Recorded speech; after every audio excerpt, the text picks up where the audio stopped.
ओम सूर्याय नमः। सूर्य देव की जय। सूर्य देवता प्रत्यक्ष देवता है जिनकी रविवार के दिन पूजा की जाती है।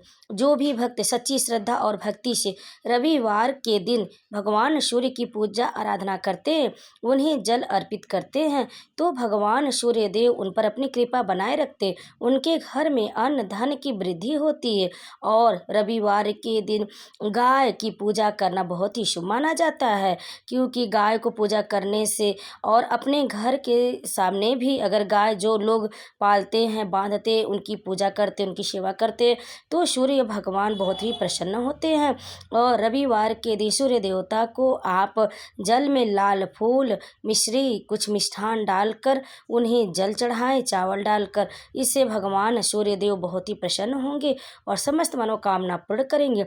रविवार का दिन भगवान सूर्य देव को समर्पित है, इसीलिए रविवार के दिन उगते हुए सूर्य को अर्घ जरूर देना चाहिए। सूर्य देवता प्रत्यक्ष देवता है, जो सामने से प्रत्यक्षित दिखते हैं कि उगते हुए सूर्य की पूजा करना बहुत ही अच्छा माना जाता है, बहुत ही शुभ फलदायी होता है।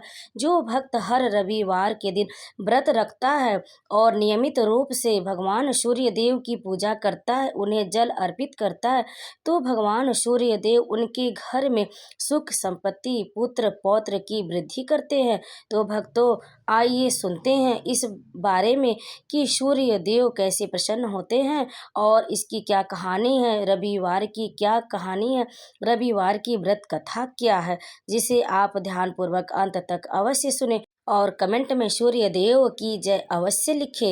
भक्तों, ध्यान पूर्वक सूर्य देव की इस व्रत कथा का अंत तक श्रवण करें, ताकि आपको भी अन्न धन की प्राप्ति हो, आपकी भी समस्त मनोकामना पूर्ण हो, सूर्य देव की कृपा आपके ऊपर बनी रहे। तो चलिए सूर्य देव को नमस्कार करते हुए उनकी इस कथा का, उनकी इस महिमा का गुणगान करते हैं, उनकी व्रत कथा का श्रवण करते हैं। तो प्रेम से बोलिए सूर्य देव की जय। रविवार व्रत कथा के अनुसार प्राचीन काल में एक बुढ़िया रहती थी। वह नियमित रूप से रविवार का व्रत करती थी। रविवार के दिन सूर्योदय से पहले उठकर बुढ़िया स्नान आदि से निवृत्त होकर आंगन को गोबर से लीप कर स्वच्छ करती। उसके बाद सूर्य भगवान की पूजा करते हुए रविवार व्रत कथा सुनकर सूर्य भगवान को भोग लगाकर दिन में एक समय भोजन करती। सूर्य भगवान की अनुकंपा से बुढ़िया को किसी प्रकार की चिंता एवं कष्ट नहीं था। धीरे धीरे उसका घर धन धान से भर रहा था। उस बुढ़िया को सुखी होते देख उसकी पड़ोसन उससे जलने लगी। बुढ़िया ने कोई गाय पाल नहीं रखी थी, अतः वह अपनी पड़ोसन के आंगन में बंधी गाय का गोबर लाती थी। पड़ोसन ने कुछ सोचकर अपनी गाय को घर के भीतर बांध दिया। रविवार को गोबर न मिलने से बुढ़िया अपना आंगन नहीं लीप सकी। आंगन न लीप पाने के कारण उस बुढ़िया ने सूर्य भगवान को भोग नहीं लगाया और उस दिन स्वयं भी भोजन नहीं किया। सूर्यास्त होने पर बुढ़िया भूखी प्यासी सो गई। प्रातःकाल सूर्योदय से पूर्व उस बुढ़िया की आंख खुली तो वह अपने घर के आंगन में सुंदर गाय और बछड़े को देखकर हैरान हो गए। गाय को आंगन में बांधकर उसने जल्दी से उसे चारा लाकर खिलाया। पड़ोसन ने उस बुढ़िया के आंगन में बंधी सुंदर गाय और बछड़े को देखा तो वह उससे और अधिक जलने लगी। तभी गाय ने सोने का गोबर किया। गोबर को देखते ही पड़ोसन की आंखें फट गई। पड़ोसन ने उस बुढ़िया को आसपास न पाकर तुरंत उस गोबर को उठाया और अपने घर ले गए तथा अपनी गाय का गोबर वहां रखा। सोने के गोबर से पड़ोसन कुछ ही दिनों में धनवान हो गए। गाय प्रतिदिन सूर्योदय से पूर्व सोने का गोबर किया करती थी और बुढ़िया ने उठने से पहले पड़ोसन उस गोबर को उठा ले जाती। बहुत दिनों तक बुढ़िया को सोने के गोबर के बारे में कुछ भी पता नहीं चला। बुढ़िया पहले की तरह हर रविवार को भगवान सूर्य देव का व्रत करती रही और कथा सुनती रही। लेकिन सूर्य भगवान को जब पड़ोसन की चालाकी का पता चला तो उन्होंने तेज आंधी चलाई। आंधी का प्रकोप देखकर बुढ़िया ने गाय को घर के भीतर बांध दिया। सुबह उठकर बुढ़िया ने सोने का गोबर देखा तो उसे बहुत आश्चर्य हुआ। उस दिन के बाद बुढ़िया गाय को घर के भीतर बांधने लगी। सोने के गोबर से बुढ़िया कुछ ही दिन में बहुत धनवान हो गई।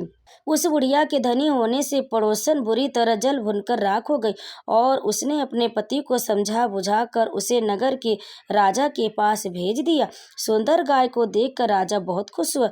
सुबह जब राजा ने सोने का गोबर देखा तो उसकी आश्चर्य का ठिकाना न रहा। उधर सूर्य भगवान को भूखी प्यासी बुढ़िया को इस तरह प्रार्थना करते देख उस पर करुणा आई और उसी रात सूर्य भगवान ने राजा को स्वप्न में कहा, राजन, बुढ़िया की गाय व बछड़ा तुरंत लौटा दो, नहीं तो तुम पर विपत्तियों का पहाड़ टूट पड़ेगा, तुम्हारा महल नष्ट हो जाएगा। सूर्य भगवान के स्वप्न से बुरी तरह भयभीत राजा ने प्रातः उठती गाय और बछड़ा बुढ़िया को लौटा दिया। राजा ने बहुत सा धन देकर बुढ़िया से अपनी गलती के लिए क्षमा मांगी। राजा ने पड़ोसन और उसके पति को इनकी इस दुष्टता के लिए दंड दिया। फिर राजा ने पूरे राज्य में घोषणा कराई कि सभी स्त्री पुरुष रविवार का व्रत किया करें। रविवार का व्रत करने से सभी लोगों के घर में धन धान्य से भर गए।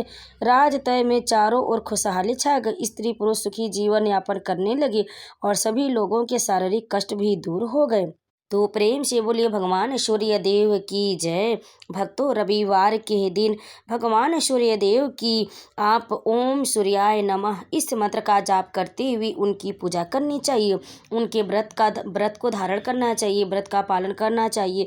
और जो लोग व्रत हैं उन्हें श्रद्धा नियम से भगवान सूर्य देव को शुद्ध जल, रक्त, चंदन, अक्षत, लाल पुष्प और से आप दुर्वा से सूर्य देव को अर्घ्य दें। सात्विक भोजन व फलाहार करें। भोजन में गेहूं की रोटी, दलिया, दूध, दही, घी और चीनी खाएं। रविवार के दिन नमक नहीं खाएं। जो लोग व्रत रखेंगे वह नियम का पालन करें और भगवान सूर्य की विधि विधान से पूजा करें और इस व्रत कथा का श्रवण करें। ओम। इस तरह से आप रविवार के दिन भगवान सूर्य देव की विधिवत पूजा करें, उनकी व्रत कथा का श्रवण करें।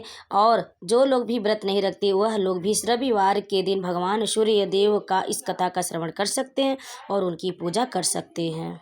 तो भक्तों, कथा को अंत तक सुनने के लिए आप सभी का बहुत बहुत धन्यवाद। प्रेम से बोले सूर्य देव की जय।